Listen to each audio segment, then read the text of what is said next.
In 1968, Anthony Arkwright was born in a small mining town of Wath upon Dearne in South Yorkshire. Arkwright's life was dysfunctional from the start. He was a middle child of 5 children, whose mother left them when Anthony was about 2 years old. His father was apparently a milkman. It's difficult to look into Arkwright's early life, as there's not much out there on it, except he was placed into care and shunted from home to home. He became a difficult child, causing disruption and chaos wherever he was placed. He was apparently teased at school, and this is, I believe, where the taunts of his granddad being his father came from. As he grew older, he became more disruptive. His behaviour led to him being expelled from school. It would seem he had no one to give him a positive direction in life, always fighting against the institutions that had effectively raised him. He wanted to be seen, to be known, for his name to be on everyone's lips. And let's face it, when his behaviour was bad, he got the attention he seemed to need. From an early age, he had drifted into petty crime and became well known to the police. He was a violent youth who tormented people he'd taken a dislike to, or someone who had crossed him in some way. He spent time in borstalls and young offenders institutes, and by the age of 21, prison. While in these institutions, he made good use of the libraries. It was known by many, as he liked to boast to anyone that would listen, that one day he would be as famous as Jack the Ripper and Peter Sutcliffe, the Yorkshire Ripper, who he apparently idolised. He would later emulate their crime to some degree. Arkwright would spend hours in his cell or the prison libraries, where he would read as much as he could about the Ripper's crimes. In fact, he read as much as he could about many different serial killers. In particular, he read all he could about Sutcliffe. It would seem that not only did he admire their ability to commit many violent murders over a length of time without being caught, they had what he craved for, infamy. All over the world, people knew them for their crimes. On his release, after his last prison sentence, he moved into a flat on the same street he'd been born on. It was 1988, and he found work at a scrapyard. But Arkwright, true to form, lacked interest in the work, often late for his job, if he turned up at all. In the neighbourhood, Arkwright made himself known once again with his antisocial personality, terrorising his neighbours over and over. One of those neighbours, 45-year-old Raymond Ford, a former teacher, was an alcoholic who lived in atrocious conditions. He was a very sick man who was severely depressed. Apparently he rarely left his flat except to get his alcohol and newspaper. His vulnerability attracted the bully, who made every effort to torture him. He smashed his windows, put dog feces through his letterbox on one occasion. Then one night broke into his flat and stole some sentimental trinkets as well as electrical goods. Mr. Ford went on to report all this to the police. It wasn't just Mr. Ford he terrorised. All the neighbours suffered in some way from Arkwright. But Arkwright's darkest desires were building inside his head. Carrying a knife, he would threaten that one day he would kill. But people had heard all this before from the fantasist and pretty much ignored the comment. That day came on Friday, the 26th of August 1988. It was a summer's day. Elton John and George Michael played on the radio. Young Guns ran at the local cinema, and people were looking forward to the weekend. Arkwright once again turned up late for his job. His employer had had enough of this young man's lack of work ethics and fired him. After spending his last paycheck on an afternoon of drinking, a very drunk Arkwright snapped, and the psychopath went on a 56-hour murderous rampage. At around 4:30 that same day, he went looking for his granddad, 68-year-old Stanislav Puidokas. For some reason, possibly from the teasing when he was younger, Arkwright had always thought, falsely, that his granddad was his actual dad from an incestuous relationship with his mother. It's not really known where this idea came from, but he took it to heart and he never forgot it. Finding that his granddad wasn't home, he walked a mile to the allotments where the Lithuanian-born Stanislav, known to most people as Stasi, was working on his allotment. Arkwright struck with force, stabbing him in the neck, severing his spinal cord. The old man fell to the ground unconscious. Arkwright wasn't finished. He dragged the old man into his shed, grabbed an axe and swung it down into his granddad's chest. Lastly, he rained down blows to his lifeless body with a lump hammer, smashing the old man's skull. After this brutal murder, he left, locking the door behind him. Elsa Konradite was the 72-year-old partner of Stasi. She was home when Arkwright returned from murdering his granddad. She wouldn't have stood a chance against the deranged Arkwright. He grabbed an axe and swung it at her head, smashing it into her skull. Stepping over her body, he stole some items that belonged to his granddad, and possibly money, then left. A deranged Arkwright laughed and joked in the pub that night, drinking heavily, spoiling for a fight, and shouting, "It's been murder on the allotment tonight." Saturday the 27th, Arkwright returned to his home at 3 a.m. A thought came to him. Seeking revenge for reporting him to the police, he decided Raymond Ford must pay. Stripping naked and wearing a devil mask, he entered Mr. Ford's home through the broken window he had smashed previously. Finding Mr. Ford, Arkwright went in for the kill. It was a frenzied attack that lasted for over an hour. He stabbed him hundreds of times with more than one knife. When one broke, he would get another and continued until finally gutting and disemboweling the former teacher. Arkwright didn't stop there, scattering his organs around the bungalow, draping entrails over the furniture. Eventually, Arkwright left, showered, and went to bed. Arkwright was woke around 8 a.m. that Saturday morning. The police had arrived to arrest him on suspicion of burglary that Raymond Ford had reported earlier in the week. While investigating the burglary, they searched Arkwright's flat, finding an item they thought odd that he would have. It was an old pocket watch. They later found that it had belonged to his granddad. They held him and questioned him for a few hours before releasing him on bail to attend court the following week. No murders had been found yet. The police were oblivious to what Arkwright had done.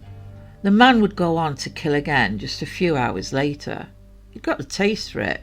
He liked it. Another night of drinking into the early hours of Sunday the 28th of August. Arkwright broke into 25-year-old Marcus Law's home looking for cigarettes. Law, a disabled man, had been left paralysed in a motorbike accident. He lived opposite Arkwright in an adapted bungalow and had passed the time of day with Arkwright on occasions. When Arkwright savagely butchered Law, stabbing him over 70 times, then stuffing cigarettes in his mouth, nostrils and ears. A failed disembowelment led Arkwright to ram a crutch into Law's chest. Arkwright then gouged out his eyes and placed more cigarettes in the sockets. Apparently, Arkwright's reasoning for this was revenge for all the cigarettes Law had scrounged off him over some time. Marcus Law's mother was moving home, so on this day she went to visit her son to say goodbye before she left. At the bungalow, she got no reply when she knocked at his door. Using her key, she opened the door, but the safety chain was on, so she couldn't enter. She tried calling out to him, but nothing. Eventually, She managed to slip the chain off the door and entered. There she saw the horrific atrocities that had been inflicted on her son. A major murder investigation had begun. A police officer who knew Arkwright spoke to him in the street as he stood outside the crime scene. He seemed to be acting suspicious, and he knew Arkwright had known Law, so asked him to help with their inquiries at the police station. Now at that time they had no reason to suspect Arkwright. Door-to-door inquiries continued. Eventually, a police officer investigating spoke to a woman who told them Arkwright had apparently spoke to her that morning, saying, "It's a shame about poor old Marcus, he's dead." What was very apparent to the police was the timing of this conversation. Marcus Law's mother found him at around 11:30 that morning, and Arkwright had commented this an hour before his body had even been found. It became clear that Arkwright knew something. They arrested him on suspicion of the murder of Marcus Law. Stassi's, Elsa and Ford's bodies still hadn't been found. What transpired in the interview with Arkwright was bizarre. The detectives trying to interview him about the murder watched Arkwright's strange behaviour as he rambled on about everything but the murder. Although they had little evidence against Arkwright, they knew of his previous criminal record of violence and intimidation, so it was possible he could have turned to murder. They held him as the prime suspect while they continued to investigate. House-to-house inquiries continued. Days later, Raymond Ford was the only resident they hadn't managed to contact during the house-to-house inquiries, so Detective Constable David Winter went to try and speak to Ford. DC Winter knew of the impending court case for the burglary and still needed a statement from Ford. After seeing the smashed window, he knocked on the door. There was no answer, so he made his way in through the window to the flat. What he saw he would never forget. The flat was trashed, things thrown on the floor. He noticed a devil mask laying amongst the trash. There was darkened bloodstains in the hallway, where he later realised Ford's internal organs had been thrown everywhere and draped all over the flat. It was hot in there. He noticed the heating was still on. He heard before seeing that the TV was still on. There was a stench. Covering his mouth and nose, he noticed deep bloodstains all around the room, blood-covered walls, and then to his horror, the remains of Mr. Raymond Ford laying covered in blood-soaked cloths and blankets. Meanwhile, in the station canteen, officers talked with Arkwright. He picked up a pack of cards that had been left on the table and shuffled them. When he reached the 4 of hearts, he stopped and placed it on the desk. Arkwright then made a bizarre statement, saying, "I can read the future from these cards. This is the Master card," pointing to the 4 of hearts on the desk. "It means you have 4 bodies and a madman on the loose. I could see Marcus Law, but the others are indescribable.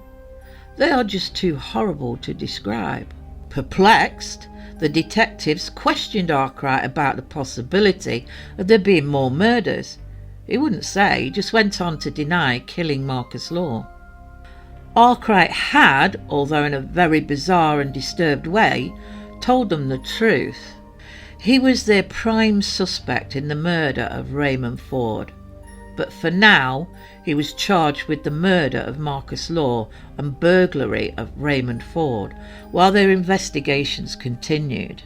The detectives moved quickly, trying to trace friends, family, and even just casual acquaintances of Arkwright, looking for any missing people he knew. They'd been told of 4 bodies. They had 2, so who were the other 2? An officer was given the job of finding Arkwright's family. He managed to find the address of his grandfather. After trying to contact the grandfather, they asked around the neighbours. They informed the police they hadn't noticed anything unusual and nothing had been reported about any unusual activity from the house. But the couple hadn't been seen, So the police, fearing the worst, decided to break into the house. On entering through a bedroom window, the officer noticed the room was in disarray. He made his way downstairs and found Elsa's body laying on the floor with an axe embedded in her skull. But where was the grandad? The police had been informed by the neighbours that he had an allotment. They found Stas's body in the shed, jammed up towards the door. Arkwright seemed to be enjoying the attention and continued to play games with the police. He played mind games and refused to confess. Finally, after many hours, he confessed to the detective superintendent, Michael Burdis, to the murders of the 3 men, but was reluctant to admit murder of Elsa. It's thought that he felt justified in the killing of the men because of their actions against him, whereas he couldn't justify Elsa's death. She just got in the way. Whilst at Hull prison awaiting trial, he grew more and more frustrated that he wasn't getting the attention he felt he should have, that he craved for. He demanded respect and especially recognition for his crimes. He smeared excrement on his cell walls on a number of occasions, calling it his dirty protest. Once he realised things were not going to go his way, he spoke to a psychiatrist at the prison, who decided Arkwright was insane, and he was moved to Rampton High Security Psychiatric Hospital in Nottinghamshire. Now Rampton houses the criminally insane people, such as Bruce Lee, Ian Huntley, Beverly Allitt, Charles Bronson, now Salvador, and while there he was reassessed. The psychiatrist who examined him deciding that, in his words, he is the sanest man in the building. Proving to be of sound mind, this meant he was now fit to plead. In July 1989 at Sheffield Crown Court, Arkwright was sent to trial, charged with the 4 murders. He pled not guilty. After an adjournment, his not guilty plea was changed to guilty for the murders of his grandad, Mr. Raymond Ford and Mr. Marcus Law, but he still maintained his innocence of Elsa's murder. The judge, Mr. Justice Boreham, ordered that her case and the charge against Arkwright be kept on file. He was found guilty and sentenced to 25 years in prison. He showed no emotion as he was taken away. His initial sentence of 25 years meant that he could have been released in 2013. However, he remains behind bars because in 1990, the then Home Secretary Jack Straw declared his sentence was too lenient and ordered he be subjected to a whole life tariff. Whole life tariffs are rare and they're only given out to the most serious of criminals. It means they will never get out of prison. Arkwright has never shown any remorse for his actions, and he has never said why he committed the murders. He also hasn't shown any behaviour improvement while he's been in prison. It has been discussed that he chose the victims as they could be traced back to him. It's also shown by the comments he blatantly voiced to all around him in the pub and to the comment he made to the woman he spoke to about Marcus Law. He's been classed as a fantasist with a severe personality disorder. He didn't get the notoriety he craved. All he got is a lifetime in prison, rotting away in his delusional thoughts. As recently as 2014, Arkwright appealed against the whole life tariff for it to be rejected by 3 High Court judges, saying the order was completely lawful.